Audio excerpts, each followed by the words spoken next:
दोस्तों, railway technician भर्ती के लिए ऑनलाइन आवेदन की जो प्रक्रिया है शुरू कर दी गई है।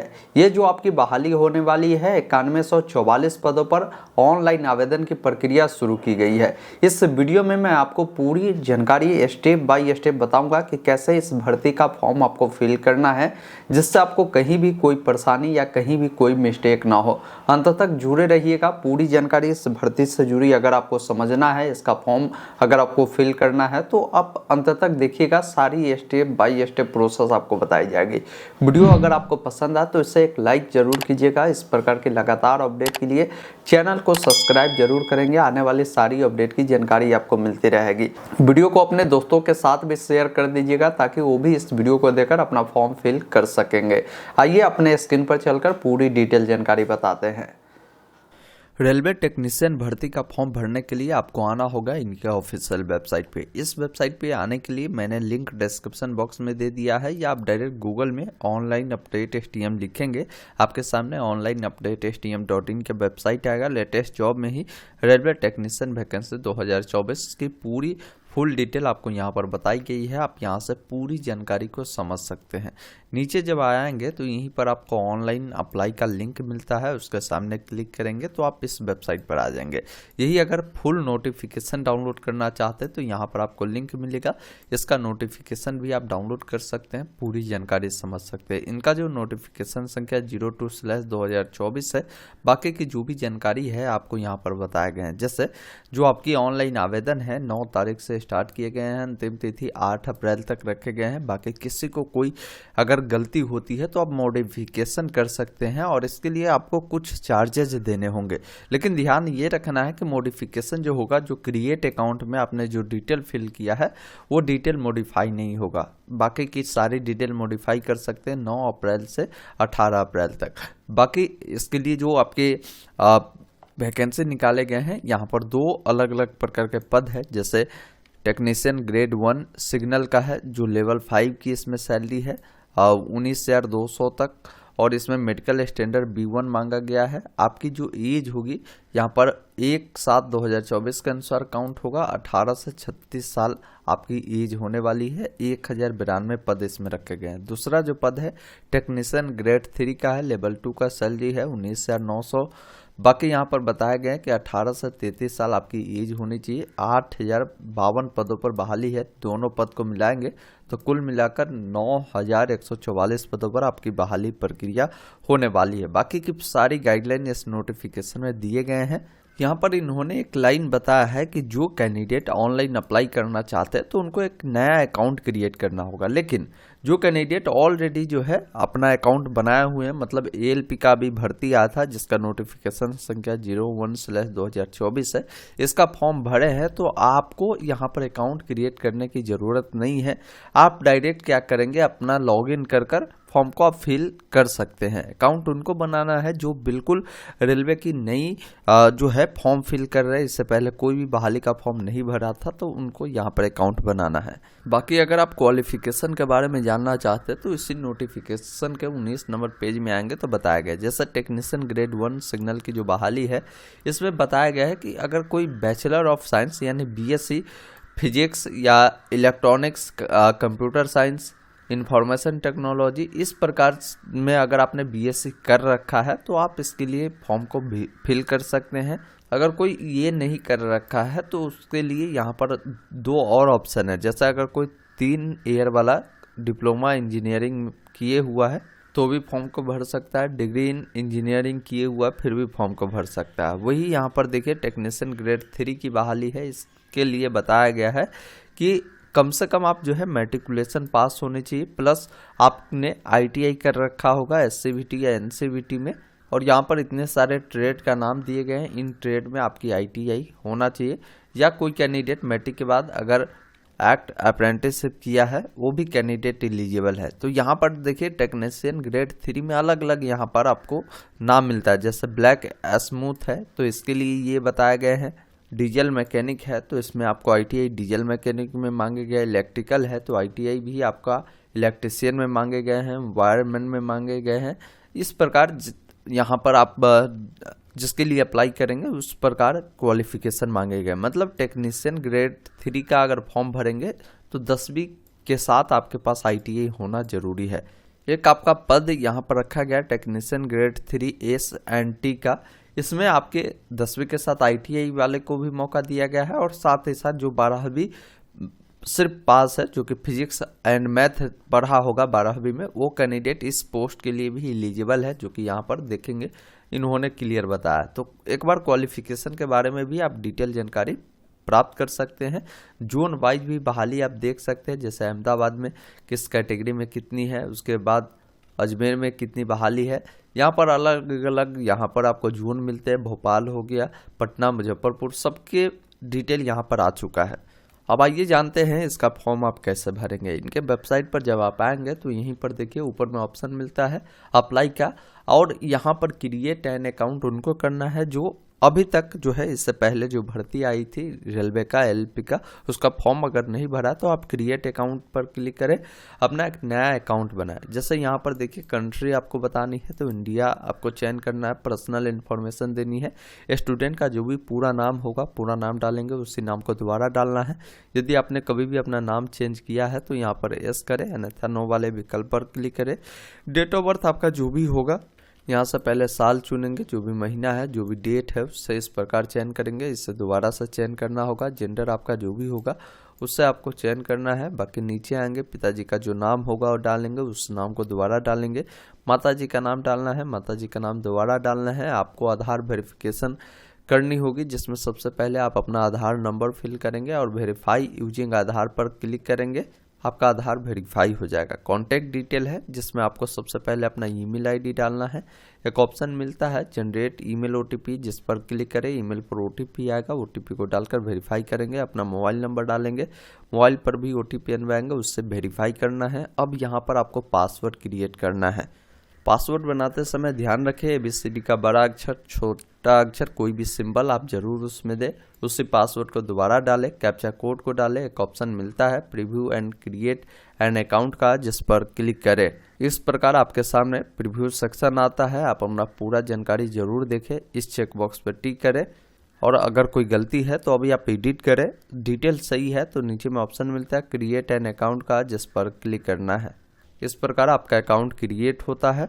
लॉगिन करते ही आपके सामने इस प्रकार का इंटरफेस आएगा। यहाँ पर देखेंगे अभी आपके सामने इस प्रकार दो बहाली को लेकर ऑप्शन खुलेंगे, क्योंकि हमने आपको बताया कि दो प्रकार की बहाली है। एक टेक्नीशियन ग्रेड 1 सिग्नल का है और दूसरा जो बहाली है आपका टेक्नीशियन ग्रेड 3 का है। सबके लिए क्वालिफिकेशन हमने बताया कि जैसे टेक्नीशियन ग्रेड 3 के लिए अप्लाई करते हैं तो मैट्रिक के साथ आपके पास ITI होनी चाहिए। कुछ ऐसे पोस्ट है जिसमें अगर कोई 12वीं किया है साइंस से, जैसे फिजिक्स मैथ उन्होंने पढ़ा है, तो भी वो अप्लाई कर सकता है विदाउट ITI वाला, वो आप यहाँ से देख सकते हैं। तो आप जिसके लिए भी अप्लाई करना चाहते हैं उस पोस्ट को, आप उसके पोस्ट के नीचे आपको यहाँ पर देखिए ऑप्शन मिलता है कि आप यहाँ पर RRB आप चयन करिए कि किस RRB से अप्लाई करना चाहते हैं। तो RRB की भी जानकारी आप यहाँ से देख सकते हैं कि किस RRB में कितनी बहाली है। जैसे अहमदाबाद में आप देख पाएंगे किस कैटेगरी में कितनी बहाली है, उसकी जानकारी देखेंगे, और कुल मिलाकर अहमदाबाद में कितनी बहाली है उसकी भी जानकारी आप यहाँ से देख सकते हैं। नीचे आएंगे, इसी प्रकार आपको जहाँ से भी अप्लाई करना है उस RRB के बारे में आप एक बार देख ले। जैसे हमें पटना से अप्लाई करना तो पटना में आपको देख लेना है कि किस कैटेगरी में कितनी बहाली है और कुल मिलाकर कितनी बहाली है, आप उसी के बिहाय पर ही अप्लाई करें। तो यहाँ पर आपसे पहले पूछी जाएगी कि कहाँ से आपको अप्लाई करना है, आप यहाँ से उससे चयन करेंगे। जैसे मान लीजिए मुझे मुजफ्फरपुर से करना है तो मुजफ्फरपुर को चयन किए हैं। उसके बाद इस चेक बॉक्स पर आपको टिक करना है। एक ऑप्शन मिलता है नेक्स्ट का, जिस पर आपको क्लिक करना है। यहाँ पर इन्होंने बताया है कि जो आपने ALP का फॉर्म भरा होगा जो कैंडिडेट, तो आपने प्रीवियस जो भी डाटा आपने भरा होगा उस डाटा के बिहाय पर ही आपकी बाकी की जो डिटेल है यहाँ पर फैच कर लिया जाता है। आप सिंपली यहाँ से क्लोज वाले विकल्प पर क्लिक करेंगे, यहाँ पर कुछ जानकारी आपको देखने को मिलेगा। अब यहाँ पर आप शादीशुदा है या अनमैरिड है उसकी जानकारी देंगे, रिलीजन, ये सब आपका भरा हुआ देखने को मिलेगा। लेकिन इसमें आप मॉडिफाई कर सकते हैं अगर आपको कुछ चेंज करना है तो। यहाँ पर लैंग्वेज आपको चूज करना है एग्जाम के लिए कौन सा लैंग्वेज रखना चाहेंगे। आपके बॉडी में कोई भी ऐसा निशान हो जो कटा का हो, जला का हो, आप यहाँ पर दे सकते हैं। नहीं है तो नो मार्क आप बताएंगे। 2 निशान पूछा गया है तो एक निशान है तो एक दे दीजिए, दूसरे में नो मार्क दे सकते हैं। अगर है तो दोनों आप दे दीजिए। उसके बाद आपकी जो भी कम्युनिटी होगी, जैसे आपकी जो कैटेगरी होगी, कैटेगरी आप चयन करेंगे। जैसे हमने ओबीसी चुना है तो यहाँ पर पूछ रहा है कि ओबीसी एनसीएल के अंतर्गत आते हैं, तो यहाँ पर एस नो में उसकी जानकारी देंगे। एस करेंगे तो सर्टिफिकेट नंबर बताएंगे, सर्टिफिकेट कहाँ से इशू हुआ है वो बताएंगे, किस स्टेट से इशू हुआ है और कब इशू हुआ है, इशू डेट भी आपको यहाँ पर बतानी है। इसी अकॉर्डिंग मान लीजिए कोई SC ST वाले हैं तो आप SC ST को चुनेंगे, तो आपको अपना कास्ट सर्टिफिकेट की डिटेल आपको देनी होगी, बाकी कहाँ से इशू हुआ है और डेट बताएंगे। और यहाँ पर बोला जाएगा कि यदि एग्ज़ाम के लिए जो ट्रेवल पास दिए जाते हैं वो अगर आपको चाहिए तो आप इस नो में इसकी जानकारी दे सकते हैं। उसके बाद नीचे आएंगे, यहाँ पर पोस्टल एड्रेस है जिसमें आपका प्रेजेंट एड्रेस देखने को मिलता है, परमानेंट एड्रेस देखने को मिलता है। तो प्रेजेंट एड्रेस आपकी जो भी है आप दे सकते हैं। अगर जो प्रेजेंट एड्रेस है और परमानेंट दोनों आपके सेम है, इस चेकबॉक्स पे टिक करेंगे, दोनों फिल होगा। फिर सेव वाले विकल्प पर क्लिक करेंगे, उसके बाद नेक्स्ट वाले विकल्प पर क्लिक करना है। अब अगले स्टेप में आपसे पूछा जाता है कि अगर आप एक्स सर्विसमैन हैं तो उसकी जानकारी इसनो में बताएंगे, दिव्यांग है तो इसनो में आप बताएंगे, अगर आप EWS सर्टिफिकेट होल्डर है तो यहाँ पर इसनो में उसकी जानकारी देंगे। नीचे आपको आना है, अगर आप इंडियन रेलवे में जॉब करते हैं तो यहाँ पर इसनो में उसकी जानकारी देंगे। अगर कोई करंट में कोई डिपार्टमेंट या ऑर्गेनाइजेशन में काम करता है तो बताएंगे, अन्यथा नॉट अप्लीकेबल वाले विकल्प पर क्लिक करेंगे। यहाँ पर कोर्स के बारे में पूछा गया, यदि आपने एक्ट अप्रेंटिसशिप कंप्लीट किया है तो इसमें में जानकारी देंगे। अब यहाँ पर बैंक की डिटेल देनी है, क्योंकि आप जानते हैं इसमें आपको रिफंड पेमेंट भी होता है। जैसे जनरल OBC वाले जो कैंडिडेट होंगे उन्हें 500 रुपये लग रहा है, तो उसमें 400 रुपये जब आप CBT देंगे तो ये पैसा 400 रिफंड होगा। SC ST वालों का 250 लगेगा, 250 का 250 भी रिफंड हो जाएगा। तो यहाँ पर आप अपना अकाउंट डिटेल जरूर दें। अगर किसी साइबर कैफे में फॉर्म को फिल करवाते हैं तो वहाँ पर आप अपना अकाउंट जरूर दें, अन्यथा क्या होगा कि वो जिस माध्यम से पेमेंट करेगा उस माध्यम से भी वो चाहे तो पेमेंट रिसीव कर सकते हैं या वो अपना डिटेल दे सकते हैं। तो इसलिए आप अपना ही डिटेल दीजिएगा। जैसे आपका जो अकाउंट पर नाम है वो क्या है, अकाउंट नंबर क्या है, उस अकाउंट नंबर को दोबारा डालें, IFSC कोड डालकर यहाँ से कंफर्म करें बैंक का नाम, और जो एड्रेस है बैंक का वो मिल जाएगा। उसके बाद सेव वाले विकल्प पर क्लिक करें, नेक्स्ट वाले विकल्प पर क्लिक करना है। उसके बाद इसके लिए एसेंशियल क्वालिफिकेशन आपको ऐड करनी है, जिसमें मैट्रिकुलेशन के बारे में पूछा गया है। तो मैट्रिकुलेशन आपने किस स्टेट से किया है, किस डिस्ट्रिक्ट से किया है, बोर्ड का नाम बताएंगे और कब पास किया है और पासिंग ईयर यहाँ से आपको बताना है और रोल नंबर आपको बताना है। उसके बाद अगर अपडेट करना चाहते हैं तो इसको अपडेट कर सकते हैं, अन्यथा इसे सेव करेंगे। इस प्रकार आपका क्वालिफिकेशन ऐड हो जाता है। अब यहाँ पर देखिए आपको ITI भी मांगे जाते हैं, या जो कैंडिडेट हो सकता है 12वीं पास है उस फॉर्म के लिए अप्लाई करना चाहता है तो वो आप 12th भी बता सकते हैं, या जिन्होंने यहाँ पर अप्रेंटिसशिप कर रखा है तो आप अप्रेंटिसशिप की जानकारी भी दे सकते हैं। तो आपके पास जिस भी प्रकार की क्वालिफिकेशन हो वो आप यहाँ से चयन करेंगे। मेरे पास ITI ही है तो हम यहाँ पर ITI चुने हैं। ITI बताएंगे कि किस ट्रेड में आपने किया है, यहाँ से ट्रेड को चुनेंगे। स्टेट बताएंगे कि किस स्टेट से आपने ITI किया है, डिस्ट्रिक्ट आपको बताना है, साथ ही साथ जो भी इंस्टीट्यूट का नाम होगा वो बताएंगे, पासिंग डेट आपको बताना है, और यहाँ पर बताएंगे कि सर्टिफिकेट आपका NCBT या SCBT से इशू है, सर्टिफिकेट टाइप किस प्रकार का है वो आप यहाँ से बताएंगे। फिर एक ऑप्शन यहाँ पर मिलता है ऐड का, जिस पर क्लिक करना है। इस प्रकार आपका डिटेल जो है ऐड होता है। और भी डिटेल है, जैसे आपने अगर 12वीं भी कर रखा है तो वो भी आप ऐड कर सकते हैं। उसके बाद नीचे आएंगे, एक ऑप्शन नेक्स्ट का मिलेगा जिस पर आपको क्लिक करना है। अब यहाँ पर आपका जो फोटोग्राफ है, सिग्नेचर है, वो आपका अपलोड रहता है। अगर नहीं अपलोड है, आप नए सिरे से भरते हैं तो फोटो आपको अपलोड करना है। इसके बारे में इन्होंने बताया है कि जो फोटोग्राफ होगा 30 से 70 KB के बीच होनी चाहिए। फोटो जब भी क्लिक कराए किसी भी प्रकार की आपको कैप नहीं लगाना है, नहीं कोई ग्लास लगाना है, इन बातों को आप ध्यान रखिएगा। फोटो का जो बैकग्राउंड होगा यहाँ पर इन्होंने बताया कि वाइट बैकग्राउंड आप कोशिश करिए रखने का। बाकी सिग्नेचर के बारे में भी इन्होंने बताया कि 30 से 70 KB में सिग्नेचर अपलोड करना है। उससे अपलोड करने के बाद एक ऑप्शन मिलता है सेव का, जिस पर क्लिक करें, फिर नेक्स्ट वाले विकल्प पर क्लिक करेंगे।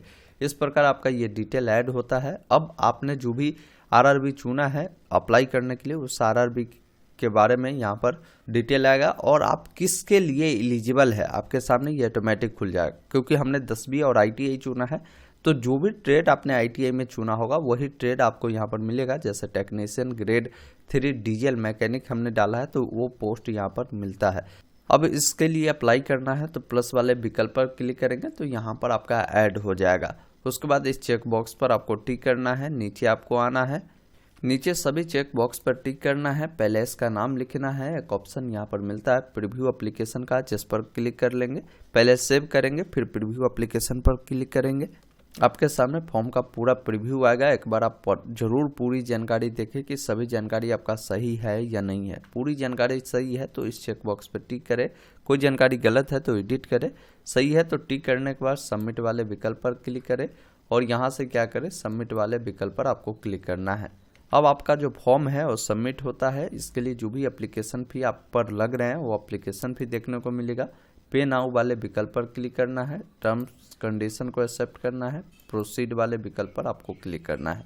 जैसे आप प्रोसीड पे क्लिक करेंगे पेमेंट करने का मेथड खुलेगा।